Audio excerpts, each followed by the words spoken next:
Howdy there, folks. Welcome into today's video. It's a buy one, get one free in this one here today, folks. Two videos for me to react to. First one up here. Tom Lee, our favorite bull, is out here. He has some opinions and perspectives on the market, so we're going to hear what Tom Lee has to say. I want to react to that and kind of give my opinion.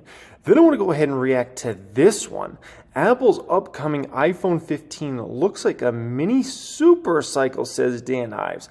That might be a very, very, very different opinion than what I have on what's going on for Apple and the next iPhone and those sorts of things. So I want to hear what he has to say, his points in regards to that, and we'll get into all that good stuff. Thanks for being here, folks. As always, appreciate you. I'm pretty much almost back to about 100%.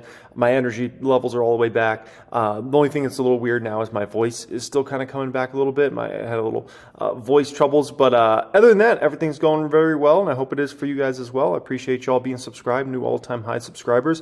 And also, if you don't follow me on IG, I'll put that as a pinned comment here today. If you ever want to say hello to me, say hello, send me a DM on IG if you enjoy the channel and you just want to say hi. Or, you know, I also post a lot of Instagram stories almost on a daily basis on there and just different subjects and things like that. So appreciate everybody. Let's get into this. Leery of the month of August in general. Did this morning's early tone do anything to change that? Yes and no. I think there are some constructive things that happened today that make myself and Mark Newton, our head of technical strategy, think we're actually in a bottoming, possibly for the month of August. You know, the dollar reversed pretty sharply and yields turned down. And as you know, both would be pretty big headwinds for stocks. I mean, as we got into August, it's been a pretty rough 4 days so far.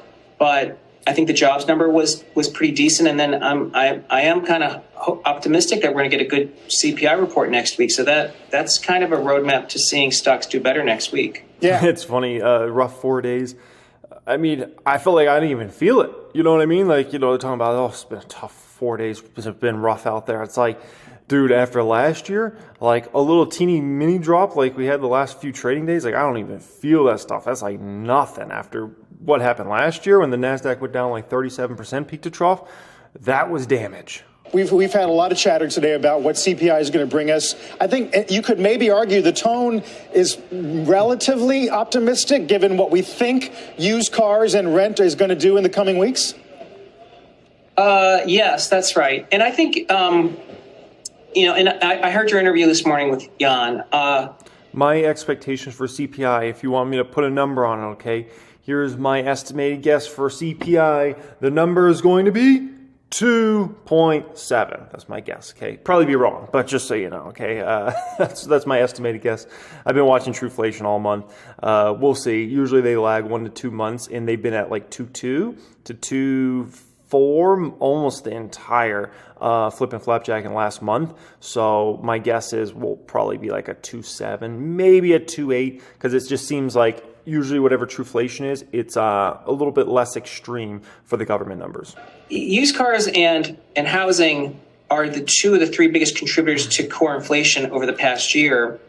But if it indeed is starting to glide path lower, and, you know, used cars could fall another 30% and housing on the CPI could fall another 8 or 9, that would set up the stage for, you know, 3 or 4 months worth of, you know, negative contribution from those pieces. So I think core could print close to, you know, below 3%, maybe high 2s for several months. And that's why it would look pretty attractive. Yeah, and you've been pretty vocal and early, I would argue, in arguing that inflation was going to, in your words, fall like a rock, and that was something investors were not necessarily. For anybody newer to the market, if you're wondering, like, what does this matter so much if, you know, the CPI comes in at 2s or 3s or things like that? It's basically the government. I shouldn't say the government. The Fed wants to see, even though they're basically the government. The Fed wants to see CPI to be in the 2s. And so once we get into the 2s, and it's more than likely the Fed's not going to raise rates anymore at that point in time, they'll be done. If you go 3s, or if you ever talk about climbing back to 4s, then it's more likely the Fed's going to keep raising rates or keep rates higher for longer. The higher rates go, the longer rates are in a higher place, an elevated place, the more potential damage it can have for the economy. The more potential damage that could have for the economy, the more it could hurt potentially company earnings, which matters for the stock market. With, but I would imagine you would argue too that the sledding gets a little tougher from here. It does. I mean, the market's up, you know, almost 20% year to date. So less bad news is discounted, I'm still pretty surprised how many of our institutional investor clients lean bearish. In the last 4 days, a lot of them have jumped on again to bet against stocks rising. I mean, there is some technical reasons to be a little bearish in August, but I think people are really quick to flip bearish here. That's not a sign of an ebullient market. It's a sign of people kind of getting pulled in, and there's still $5.5 trillion of cash waiting to get pulled in. Talk to me about what you think yields told us today. We've had some high-profile announcements of short bets on the long end. We got to 4.2 on the 10-year, now 4.06. Is there a sense, do you think, that maybe this trend that we're getting this afternoon can continue?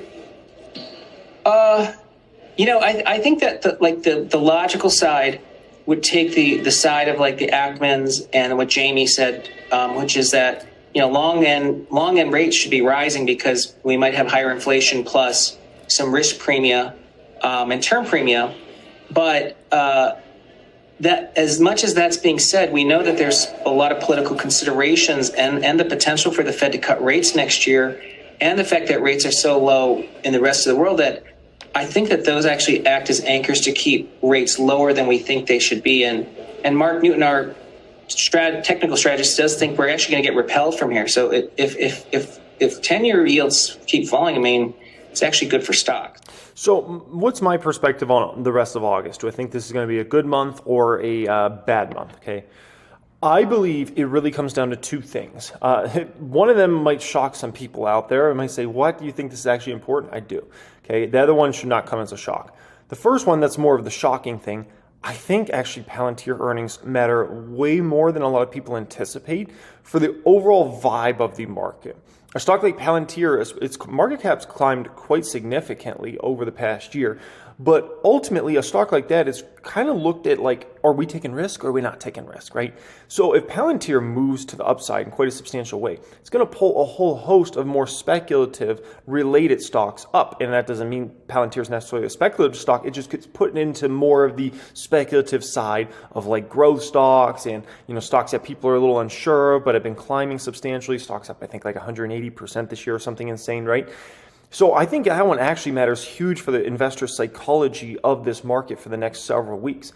And the second thing that I think is really going to dictate where we go in August is what comes in with CPI. Are we at another 3% number? If we are, I think that's going to be seen as like, oh man, inflation's so sticky. If we come in at the twos, I think it's another lever up to go because there's a lot of bears that don't believe we're going to the twos. They don't believe we're going to be in the twos. If we bust a two, oh man, it's going to be huge for this market. So, if things come in line, if Palantir knocks out of the ballpark and CPI comes in the twos, I think it's going to be a pretty fun August and into September. Next one up here, Apple is about to go through a mini super cycle, Dan Ives says. What are we talking about here, Dan Ives? Securities analyst, Dan has an outperform and goes from 220 to 230, Dan. That's, I think, aggressive relative to the rest of the street. What are you seeing, and are you worried that this particular phone cycle might not be as strong as priors? Yeah, I mean, Carl, my view is services, that uptick, that's the key to the story and key to the valuation. Now, we're going to see double digits now on the services side going into 2024. When we look at iPhone 15, we think it's going to be a mini super cycle. I think if you look at the iPhone guidance XFX, if you take that out, I thought it was strong. And I think that really is the drum roll into this iPhone 15 cycle. In China, that's the hearts and lungs of this growth story. It was strong. Mac and iPad being weak, I view that as noise. We're buyers here on weakness. What's your reflection on the price action today?